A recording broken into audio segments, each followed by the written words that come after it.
दोस्तों नमस्कार। यूपीएससी की मुख्य परीक्षा चल रही है। सिविल सेवा मुख्य परीक्षा इस समय चल रहा है और निबंध का पेपर हो चुका है। जीएस के चारों पेपर हो चुके हैं। आगे अभी और ऑप्शनल के और लैंग्वेज के पेपर बाकी हैं।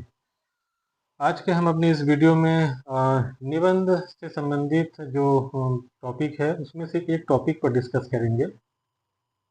आज के डिस्कशन का हमारा टॉपिक है, इस बार जो क्वेश्चन पेपर है हमारे हाथ में, मैं इसी को देख के आपसे डिस्कस कर रहा हूँ। सेक्शन ए यानी यूपीएससी में दो निबंध लिखने होते हैं। संक्षेप में बता दूं, जो स्टूडेंट नए होंगे या जो पहली बार तैयारी कर रहे होंगे उनके लिए, यूपीएससी में दो निबंध लिखने होते हैं। खंड ए और खंड बी के नाम से ये चार चार ऑप्शन देते हैं, यानी चार इसमें टॉपिक होते हैं। चार में से कोई एक लेके आपको लिखना होता है, लगभग 1000 से 1200 शब्दों के बीच। और दोनों निबंध टोटल 250 अंक के होते हैं। एक एक निबंध 125 अंक का होता है। तो इस बार जो क्वेश्चन पूछा गया है उसमें इस बार जो निबंध है वो खंड ए का क्वेश्चन नंबर 2 है। टॉपिक नंबर 2 है, बिना लड़े दुश्मन को परास्त करना युद्ध की सर्वोच्च कला है। ये टॉपिक है, इस पर हम आज डिस्कस करेंगे। इसका अंग्रेजी वर्जन भी मैं पढ़ देता हूँ कि the supreme art of war is to subdue the enemy without fighting it. यानी अगर आप अपने दुश्मन को कैसे बिना लड़े कैसे परास्त करते हैं, यही युद्ध की सर्वोच्च कला है। That is the supreme art of the war. निबंध लिखने का जो तरीका होता है, सबसे पहले मैं उसको बता देना चाहता हूँ कि हमेशा एक संक्षिप्त और अच्छी भूमिका से शुरुआत करना चाहिए। भूमिका यानी इंट्रोडक्शन, जिसे आप इंट्रोडक्शन से भी अगर समझ सकते हैं। इंट्रोडक्शन में हमें क्या लिखना होता है, तो जो भी टॉपिक है, टॉपिक का मुख्य सेंट्रल थीम क्या है, हमें उसको समझकर, और हम या तो टॉपिक के सेंट्रल थीम से शुरुआत कर सकते हैं, या टॉपिक में जो बात बताई गई है उनको हल्का सा एक्सप्लेन करते हुए शुरुआत कर सकते हैं, या फिर हम किसी भी घटना, किसी उदाहरण के साथ भी शुरुआत कर सकते हैं। तो अलग अलग तरीके हैं, चाहे आप जिस तरीके से आपने शुरुआत किया होगा चाहे शुरुआत कर सकते हैं। बस वो प्रभावी होना चाहिए और बिल्कुल रेलेवेंट होना चाहिए। कई बार स्टूडेंट क्या करते हैं कि शुरुआत कर देते हैं और 2 पेज वो बातें लिखते हैं जो ढूंढना पड़ता है कि ये टॉपिक से कैसे रिलेटेड है। तो इन चीज़ों से ज़रा आपको सतर्क रहना चाहिए और इसकी टॉपिक के बिल्कुल जो कोर डिमांड है, जो उसका मुख्य विचार है, उसी को आधार बनाकर आप शुरुआत कर सकते हैं।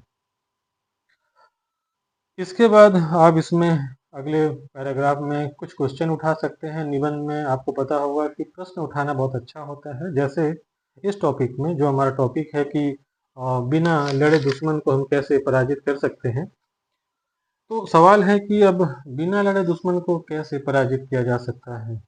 और इसी में एक पार्ट है कि युद्ध की सर्वोच्च कला है। तो फिर युद्ध की सर्वोच्च कला क्या है? कुछ और भी क्वेश्चन आप उठा सकते हैं कि युद्ध की आवश्यकता ही क्यों है, दुश्मन पैदा करने की क्या आवश्यकता है। कई तरह के आप प्रश्न इसमें बीच बीच में भी चाहें तो उठा सकते हैं, जो कि अच्छा होता है। अब आते हैं हम परिचय। ये हो गया आपका परिचय। अब आप इसके मुख्य भाग में क्या लिखेंगे, तो मुख्य भाग में आप अपने विचारों को क्रमबद्ध करते हुए अलग अलग पैराग्राफ में पंक्तियों के साथ, दार्शनिक विचारों के साथ, घटनाओं के साथ, किसी स्टोरी के साथ चीज़ों को एक्सप्लेन करते हुए आगे आप बढ़ सकते हैं। और जो भी आपने आपके जो अपने विचार हैं वही आने चाहिए। जैसे कुछ चीज़ें हैं जो मैं इसमें जिक्र करना चाहता हूँ कि आप इसमें ये भी लिख सकते हैं कि जीवन में हमेशा हमें युद्ध के लिए तो तैयार रहना ही चाहिए। मानव जीवन बहुत ही चुनौतियों और बहुत ही संघर्ष से घिरा हुआ है। अगर आप ये मान के चलते हैं कि जीवन में हमेशा शांति शांति बनी रहेगी, तो आपसे बड़ा बेवकूफ़ कोई नहीं है। ऐसा कभी नहीं होता है और शायद ही किसी के साथ हुआ हो, अपवाद छोड़ के। तो हमें अपने युद्ध के लिए, जीवन के संघर्ष के लिए, आने वाली चुनौतियों के लिए हमेशा तैयार रहना चाहिए और एक योद्धा की तरह अपनी तैयारी करते रहना चाहिए। आप इसके बारे में 1-2 पैराग्राफ लिख सकते हैं। सवाल है कि युद्ध जो लड़ता है उसे योद्धा कहते हैं, तो योद्धा को भी अपने शरीर से, बल से बलवान होना चाहिए। हनुमान जी की तरह उसे बलवान होना चाहिए। भगवान कृष्ण की तरह उसके अंदर छल बल कई सारे गुण होने चाहिए। श्री रामचंद्र जी की तरह बहुत बड़ा पराक्रमी योद्धा होना चाहिए। बाकी आप अन्य भी उदाहरण ले सकते हैं कि इसके जैसा होना चाहिए या उसके जैसा होना चाहिए। तो किसी पैराग्राफ में आप ये भी बता सकते हैं कि एक योद्धा के अंदर क्या क्या क्वालिटीज़ होनी चाहिए, ये इस निबंध में आए तो बहुत ही बेहतर होगा। अब सवाल है कि जो इसका सेंट्रल थीम है कि बिना युद्ध लड़े कैसे हम किसी को परास्त कर सकते हैं, इस बारे में एक बहुत ही एक रोचक कहानी मुझे याद आ रही है। कई सारे उदाहरण मैं दूंगा, उसमें से एक कहानी भगवान श्री कृष्ण का ही मुझे अभी याद आ रहा है कि एक बार काल यवन नाम का एक राजा जो यवन देश में रहा करता था, उसने कृष्ण से लड़ने की योजना बनाई और उसकी अपनी सेना को लेकर वो मथुरा आकर वो मथुरा पहुंच गया। और वो जरासंध का मित्र था और ये दोनों कृष्ण को परास्त करना चाहते थे। तो एक सोची समझी रणनीति के तहत काल यवन की सेना आकर मथुरा को घेर लेती है चारों तरफ से और कृष्ण के पास संदेश भिजवाते हैं कि उन्हें युद्ध करना है। कृष्ण भी चीजों को समझते हुए उन्होंने कहा और ये संदेश स्वीकार करते हैं, युद्ध के लिए स्वीकार करते हैं। हालांकि बलराम वगैरह उनको मना करते हैं कि आप ऐसा मत करिए, पर कृष्ण भगवान थे, उन्हें सब पता था कि करना कैसे है, अपने इस दुश्मन को कैसे परास्त करना है, इसके बारे में कृष्ण जानते थे। कृष्ण ने यहाँ एक बहुत ही समझदारी दिखाई। कृष्ण डायरेक्ट युद्ध उनसे नहीं लड़ना चाहते थे। उन्होंने एक संदेश भिजवाया कि जब हमारा और आपका मुकाबला है, आपकी हमारी दुश्मनी, आप हमसे जंग करना चाहते हो, तो फिर सेनाओं का क्या इस्तेमाल करना, सेना को हम क्यों लड़ने, सेना को क्यों व्यर्थ में परेशान करें। तो दोनों में इस बात की सहमति बनी कि हम दोनों ही 1 to 1 फाइट करेंगे और कृष्ण इसके बाद जंग के मैदान में पहुंच जाते हैं।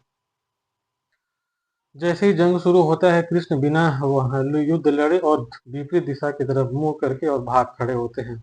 कृष्ण आगे आगे भाग रहे होते हैं और कालयवन उनका फिर पीछा करने लगता है। कृष्ण भागने भागते भागते कृष्ण सोच समझ के भागते हैं, ऐसा नहीं कि जंग से डर के भाग रहे थे, पर वो बहुत रणनीति के तहत भागते हैं और एक ऐसी गुफा की तरफ चल देते हैं जहां पर एक मुचकुंद नाम का एक राजा वहां सो रहा था कई वर्षों से।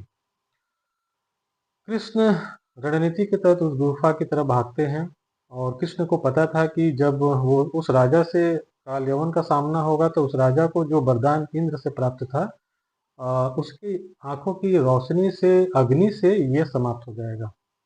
तो इसी बात को ध्यान में रखते हुए कृष्ण भागते भागते उस गुफा में जाके छिप जाते हैं। काल यवन भी उनके पीछे पीछे उस गुफा तक पहुंचता है और फिर ढूंढता है, ढूंढने के बाद देखता है कि अरे, यहाँ तो कृष्ण, यहाँ कोई सोया हुआ है। वो कृष्ण नहीं थे, बल्कि वो मुचकुंद सो रहे थे। मुचकुंद को भगवान इंद्र से एक वरदान प्राप्त था और वो उनकी सहायता के लिए किसी समय गए थे। बाद में जब वो कहे कि हमें पृथ्वी लोक लौटा दो, तो पृथ्वी लोक भेज दीजिए, तो इंद्र ने कहा था कि अब समय नहीं है, आपके पृथ्वी लोक में कोई बच्चा नहीं है, तो आप किसी भी ऐसे इलाके में जाकर आप रेस्ट कर सकते हैं। और उन्होंने कहा था कि मुझे सोना है, तो कृष्ण ने कहा कि ठीक है, आप जाके कहीं भी एक जगह किसी ऐसे निर्जन स्थान पे जाके आप सो जाइए। लेकिन आप जैसे ही जगेंगे और आंखों के सामने आपका जो भी होगा, आपके आंखों की रोशनी से वो जलकर भस्म हो जाएगा। ये वरदान उस साधु को जो वहां सोया हुआ था उनको प्राप्त था। तो जब काल यवन पहुंचता है, देखता है कि सामने ये साधु, यानी उसको लगता है कि ये कृष्ण है। दौड़ते दौड़ते वो थक गए हैं और यहाँ पे सोया हुआ है, तो फिर काल यवन जाकर और उस साधु को अपने पैरों से 2-3 लात मारते हैं। जैसे ही मुचकुंद को पैरों को लगता है कि कोई उन पे हमला कर रहा है, वो बहुत क्रोधित होते हैं और जग जाते हैं। जैसे उठ के बैठते हैं, सामने देखते हैं कि काल यवन खड़ा है। फिर उनकी आंखों की रोशनी से जो अग्नि की ज्वाला, अग्नि निकलती है, सामने काल यवन बिल्कुल जलकर भस्म हो जाता है और वहीं उसकी कहानी समाप्त हो जाती है। तो ये, और इस तरह कृष्ण के सामने आया हुआ ये बहुत बड़ा संकट टल जाता है। तो ये है इस टॉपिक का एक बहुत बेहतरीन उदाहरण कि कैसे कृष्ण ने बिना लड़े अपने दुश्मन को परास्त कर दिया। आप चाहें तो इस कहानी का रेफरेंस यहाँ दे सकते हैं, और जिन स्टूडेंटों ने अगर लिखा होगा बहुत अच्छी बात है, अगर नहीं लिखा है तो उन्होंने बहुत सारी अन्य चीज़ें भी लिखी होंगी। हम अब दूसरे टॉपिकों पर आते हैं, दूसरे एग्जाम्पल्स भी हम आपको देते हैं कि कैसे बिना युद्ध किए भी दुश्मन को परास्त किया जा सकता है। ऐसा ही एक बहुत बेहतरीन उदाहरण सोवियत संघ का है, रूस का है। किसी ज़माने में जब नेपोलियन बहुत शक्तिशाली था, उसने लगभग पूरा यूरोप, फ्रांस, पश्चिमी यूरोप को जीत लिया था, तो वह पूर्वी यूरोप की तरफ बढ़ा और रूस को पराजित करने की उसने योजना बनाई। नेपोलियन की सेना, 2-3 लाख की सेना रूस की तरफ चल पड़ी और रूस का जार ने जब देखा कि नेपोलियन को पराजित करना बहुत ही कठिन काम है, तो उसने अपनी सेना को मॉस्को से पीछे की तरफ बुलाना शुरू किया। रूस की सेना पीछे साइबेरिया की तरफ लौट रही थी और नेपोलियन की सेना आगे बढ़ रही थी। जैसे जैसे नेपोलियन की सेना आगे बढ़ती, रूस अपनी सेनाओं को पीछे खींच लेता। ये सारी एक सोची समझी रणनीति के तहत की गई। जार भागकर साइबेरिया में जाके छिप गया। अब जब सर्दियों के मौसम आए, रूस में भयंकर जाड़ा पड़ता है और जाड़े के महीने वहाँ पर काफ़ी भयंकर होता है। और इसी सर्दी में जनवरी, दिसंबर और जनवरी के जाड़े में नेपोलियन की सेना मॉस्को तक तो पहुंच गई, पर उसे कुछ मिला नहीं, क्योंकि सोवियत संघ की सेना पीछे जाकर बहुत पीछे हट चुकी थी। और जाड़े के दिन जब शुरुआत हुए, ना उनको कुछ खाने पीने को मिला, ना कुछ अनाज मिला, खेतों में कोई फसल वगैरह नहीं मिला। तो उस ठंड की वजह से नेपोलियन की बहुत विशाल सेना का बहुत बड़ा हिस्सा ठंड में धीरे धीरे समाप्त हो गया। बाद में नेपोलियन ने अपने भूल को समझा और रूस की रणनीति को समझते हुए समझ गया कि अब तो हम दुश्मन के चाल में फंस चुके हैं। और फिर वो अपनी जो बची कुची सेना थी उसको लेकर वापस अपने फ्रांस लौट गया। इस प्रकार ना तो वो रूस को पराजित कर पाया, बल्कि अपना ही नुकसान कर दिया।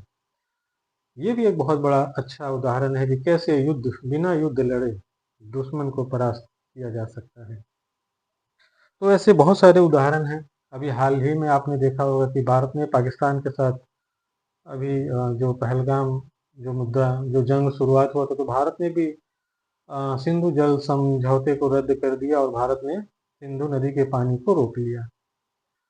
दुश्मन को परास्त करने का ये भी एक अच्छा तरीका भारत ने ढूंढ रखा था। आप इस निबंध में ये बातें लिख सकते हैं कि क्या आप किन किन तरीकों से दुश्मन को रोक सकते हैं।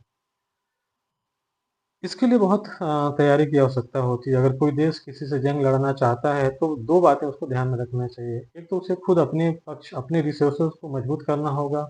जंग कभी कभी बहुत लंबा खींच जाता है, जैसा आपने देखा कि रूस और यूक्रेन युद्ध 3 सालों से चल रहा है। तो इसमें किसी देश के जो की पॉइंट्स हैं, की टारगेटेड एरियाज हैं, अगर आप उस पर पकड़ बना लें तो दुश्मन को आप एक तरह से अपने काबू में कर सकते हैं।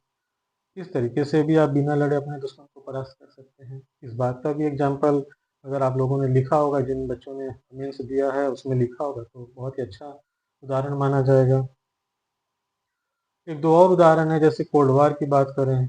आपने पढ़ा होगा, अगर आप यूपीएससी की तैयारी में आपने अंतर्राष्ट्रीय संबंधों में पढ़ा होगा कि कैसे कोल्ड वार के दिनों में अमेरिका ने सोवियत संघ से बिना डायरेक्ट वॉर लड़े उसके चारों तरफ एक तरह से नाकाबंदी कर दिया, उसको वर्ल्ड लेवल पर एक तरह से आइसोलेट कर दिया। और इस तरह से बाद में 1990 के दशक आते आते सोवियत संघ के 15 टुकड़े हो गए, वहाँ से 15 राज्य निकल कर, और वो आज उज्बेकिस्तान, ताजिकिस्तान, तुर्कमेनिस्तान, ये सारे जो सेंट्रल एशियाई गणराज्य हैं, ये वही उसी समय बने थे। तो अमेरिका ने सोवियत संघ के साथ एक लंबी कोल्ड वॉर की लड़ाई लड़ी और बाद में उसे इस तरह से परास्त कर दिया। उस समय एक बहुत फेमस स्टेटमेंट चलता था कि एंड ऑफ द हिस्ट्री, यानी इतिहास का अंत हो चुका है। जिस सोवियत संघ ने साम्यवाद के नाम पर एक बहुत बेहतरीन शुरुआत की थी और दुनिया को एक बहुत बेहतर विकल्प दिया था 1990, और एक महाशक्ति की तरह उसने 50 वर्षों तक महाशक्ति की तरह व्यवहार किया। 90 के दशक आते आते सोवियत संघ एक तरह से ध्वस्त और परास्त हो चुका था। तो ये भी बहुत बेहतरीन उदाहरण है कि कैसे पश्चिमी देशों ने अपने एक बहुत बड़े दुश्मन यानी सोवियत संघ से बिना डायरेक्टली वॉर लड़े कैसे उसे परास्त किया। अंतिम जो उदाहरण ये भी हो सकता है कि आज के ज़माने में भी अब तो साइबर सिक्योरिटी का दौर आ चुका है और आप अपने दुश्मन के साइबर ठिकानों को भी रोक कर उसे एक तरह से परास्त कर सकते हैं, एक तरह से उसकी इकोनॉमी को रोक सकते हैं। साइबर हमले आपने सुना होगा कि कैसे चाइना साइबर अटैक करता है, कैसे अन्य देश या इजराइल वगैरह भी साइबर हमला करके अपने दुश्मन देशों के की चीज़ों को रोक लेते हैं, बैंकिंग को रोक लेते हैं, फाइनेंशियल सिचुएशन या तमाम चीज़ों को कैसे वो रोक सकते हैं। तो इस समय युद्ध का दौर बदल चुका है। भगवान कृष्ण के युग से निकलकर आज हम जिस तरह से आधुनिक एआई के दौर में पहुंचे हैं, जो देश आज अपने information technology, artificial intelligence, machine learning के क्षेत्र में ज़्यादा से ज़्यादा निवेश करेगा, वो अपने दुश्मन को काबू करने में ज़्यादा सक्षम होगा। तो इन बातों का विभिन्न तरीके से आप इसका इस्तेमाल कर सकते हैं। ऐसा ज़रूरी नहीं है, अभी बहुत से भी एग्जाम्पल हैं जिनका इस्तेमाल करके इस निबंध को लिखा जा सकता है। अब सवाल है कि निबंध है तो उसका बेहतरीन निष्कर्ष भी होना चाहिए। इसका भी निष्कर्ष क्या होगा ये तो लिखने वाले के अपने अपने माइंड सेटअप पे डिपेंड करता है। मेरे ख्याल से क्योंकि ये मुद्दा युद्ध से जुड़ा हुआ है तो मैं तो होता तो यही लिखता कि युद्ध तो बहुत ज़रूरी है और हम युद्ध से बच भी नहीं सकते। लेकिन हमें शांति के प्रयासों पर हमेशा काम करना चाहिए। कूटनीतिक प्रयासों, कूटनीतिक तरीके से जितना हो सके हमें युद्ध को टालना चाहिए। ये अलग बात है कि युद्ध हमेशा टलता भी नहीं है और कई बार युद्ध आवश्यक हो जाता है। और जब युद्ध वाक़ई आवश्यक हो जाए तो हमें कुरुक्षेत्र में आ जाना चाहिए और धर्म को बचाने के लिए, धर्म की स्थापना के लिए वही करना चाहिए जिसका उपदेश भगवान ने गीता में दिया है। धन्यवाद दोस्तों। मुझे उम्मीद है कि ये निबंध का इस टॉपिक का डिस्कशन आप लोगों को पसंद आया होगा। अगर आप इसके बारे में कुछ और सोच रहे हैं तो हमें कमेंट करके बताइए। आगे हम फिर किसी और टॉपिक को लेकर आएंगे और यूपीएससी से संबंधित जो भी परीक्षाएं हुई हैं, जीएस के किसी न किसी टॉपिक पर हमारी वीडियोस लगातार 2-3 दिन के अंतराल पर आते रहेंगे। आप हमारे चैनल को सब्सक्राइब कर लीजिए और अपने दोस्तों या नई तैयारी करने वालों से भी इसके बारे में बताइए। धन्यवाद। नमस्कार।